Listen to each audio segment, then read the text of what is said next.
so hard to beat. The way that it delivers the power with the traction and the gearing, it's freaking awesome. Right.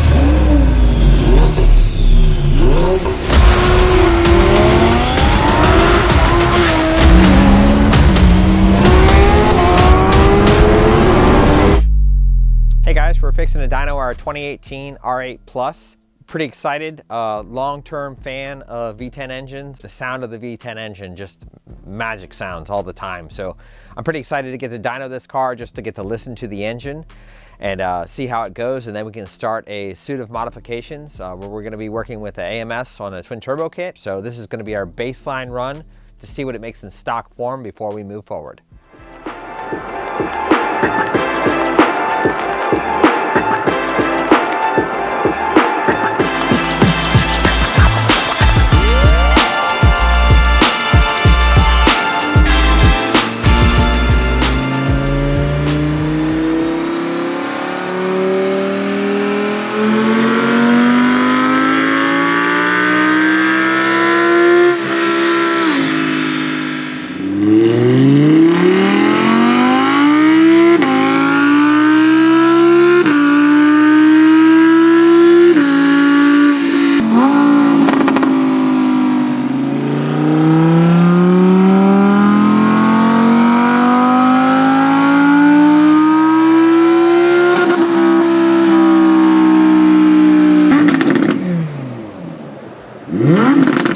So we've made 3 runs with the car ranging from 475 to 483. So we're gonna call that our baseline. I don't have another dyno to compare it to. We just have our dyno jet. So I don't know how those numbers compare to other cars throughout the country, but this is what this car makes today here at this machine, and that'll be our baseline. Pretty excited to have V10 sounds back in my life. It's just a really neat sound. So I'm excited to move forward with this car, and I think it's gonna be a really good time.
car is really, it's incredible. really awesome. The gearing is just incredible. This car is so hard to beat because of the way how it's geared.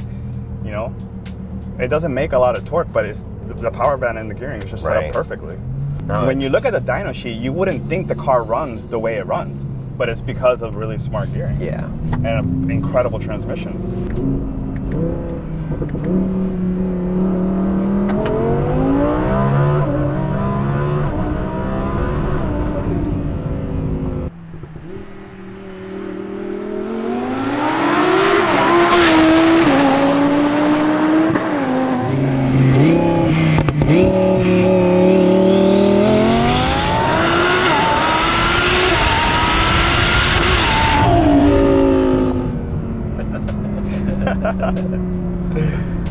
Oh man, it's a very luxurious car, Right? And you get in it and it's so soft and comfy, you know. And then, but it does make all the sounds, you know. But the way that it delivers the power with the traction and the gearing, it's freaking awesome. Right.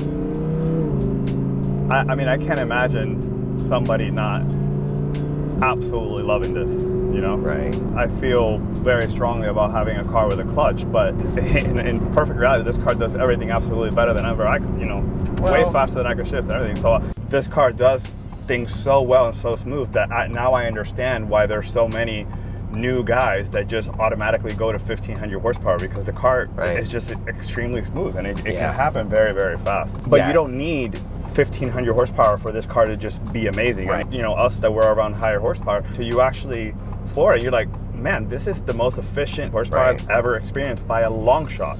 Like by a long shot. Most other applications would need to make another 200 or more to be as quick. That's a different type of enjoyment, but at the end of the day, that's just somebody else pulling away from you. You know what I'm saying? So like, if you just want one car that accelerates, sounds, rides, has all the amenities of a modern vehicle, like, this is pretty hard to argue. And not only that, the reliability that you can get if you keep it at a reasonable power level. Once you have enough cylinders and valves, then that line gets pushed pretty far away.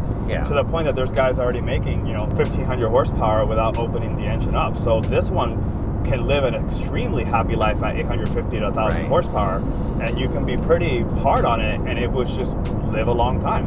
That's I mean, fine by me. That's pretty incredible.